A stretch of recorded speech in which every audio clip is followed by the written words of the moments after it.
Who knows that guy? The elf on the shelf. I'm a parent now. It's been a while since I've done one of these videos, and the last time I was speaking into a camera incredibly awkwardly was when I was promoting my last book, which was Your Mum and Other Stories from the Back Streets of Britain, short story collection. There's another one of those coming up next spring, which I will get into maybe a little bit in this video, but in depth in due course. It's going to be due out next spring. Stories for the Apocalypse, notes on the new normal. It's pretty savage, it's pretty dark, but it's black comedy, much like Your Mum, and it's just kind of stepping forward into a more straight fiction kind of realm than that book was. There was a lot of blending of fact and fiction going on in those stories. So cheers to anybody who got the book, cheers to anyone who shouted about it. It was brilliant, and I'm still building my identity as a writer, which is why I'm trying to do a few more of these videos and just engage a little bit more with my audience.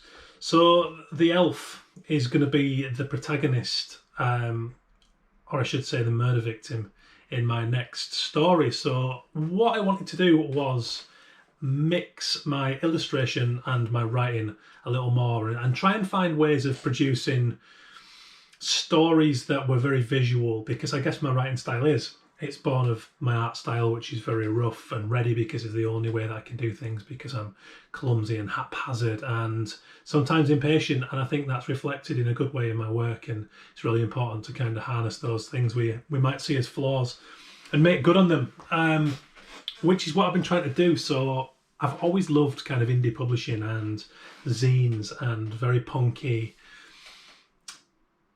style. I don't know what's the word, like, you know, you get the old fanzines that are kind of cut and paste and collage and photocopied, and there's something very nice about the style of those things. So I wanted to just be a little bit less precious, because with a book like this, you know, it's designed properly by a graphic designer, it's printed professionally, it's edited, there's a lot of time consumption that goes into producing such a work, especially when you're doing it without a publisher, because the idea is that you bring and build your own team in-house to do that.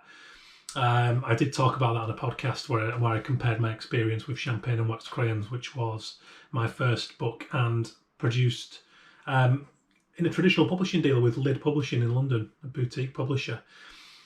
And there were things that I didn't love about that process, but in particular just how long everything took and how many hurdles you had to get past and how many people that you couldn't always get in touch with at the right time that were involved in that process. And this time around with Your Mum and with Isolation Watch, I wanted to produce my own stuff where I could act fast and I could move forward on ideas. So for example, getting Sean Ryder involved was something I didn't think was going to happen. Sean provided guest vocals for the book trailer and this lovely quote which says, "Proper moody and horrible stuff this," about the book, which was awesome. You know, it's a bit of a dream thing to get somebody of Sean's stature and artistic value on board.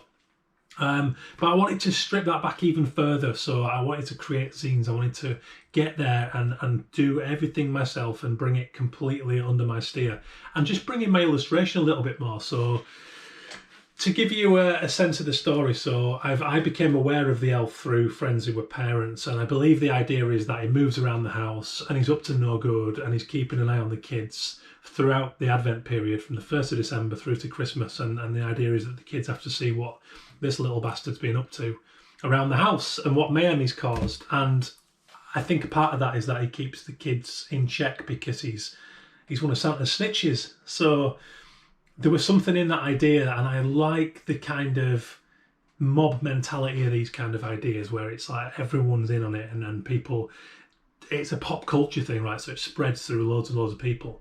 So what I wanted to do is play with that idea of kind of cults almost, and I wanted to go dark with it. So the idea of this story is called The Elf in the Delph. And when I was living in Manchester, I was in a place called Worsley, and it's a suburb. It's quite villagey. And there was a Delph, so I didn't know what a Delph was, and I believe it's a body of water, but the area was called Worsley Delph. And there's this kind of canal runoff down the bottom, which is what I think a Delph is. Not that it matters too much within this story, but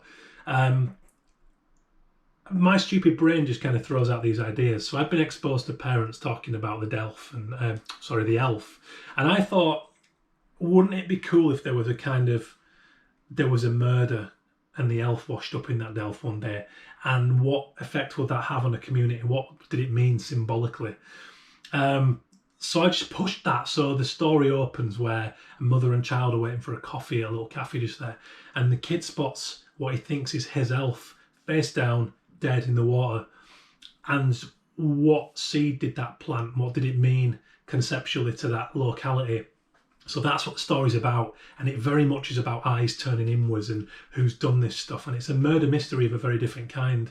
And I've illustrated it fully, so it's a 24-page zine. There's only going to be 100 that ever exist. I wanted to make this special. The idea with these zines is that they're done, they're very, very limited.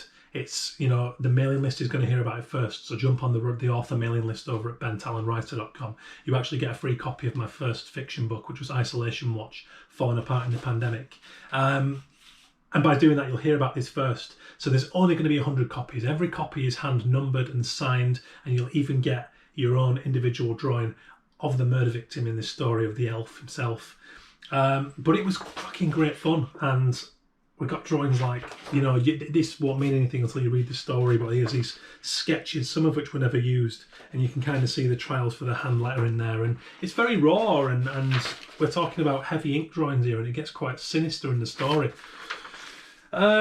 People looking for, you know, it's curtain twitching, it's mob mentality, it's ideas catching fire, whether they're right or wrong, and there's a lot of nuance and playing with the idea of morality in this story, and it's kind of a bird's eye view of a canal. And I've spent a good couple of weeks working on this and having a lot of fun, and it's with the printers as we speak right now. It's going to be out at the start of December, and there's going to be a whole campaign where I'm going to kind of take my elf out and about, and we're going to see where he ends up. Just going to have some fun with it. So that's the thinking with these. You know, with these stories, these zines. So keep your eye on it. There's going to be updates on the social media. At Ben Talon Writer on Instagram is the place to look. There's also going to be updates where you'll probably see this at Ben Talon, also on Instagram. And I will come back and talk more about these kind of sinister old ladies who are going to be featuring in the next collection of short stories, which, as I mentioned, is Stories for the Apocalypse, Notes on the New Normal. That's going to be out springtime next year. So there's lots going on. Keep an eye on the social. Cheers for checking in. I'll chat to you soon.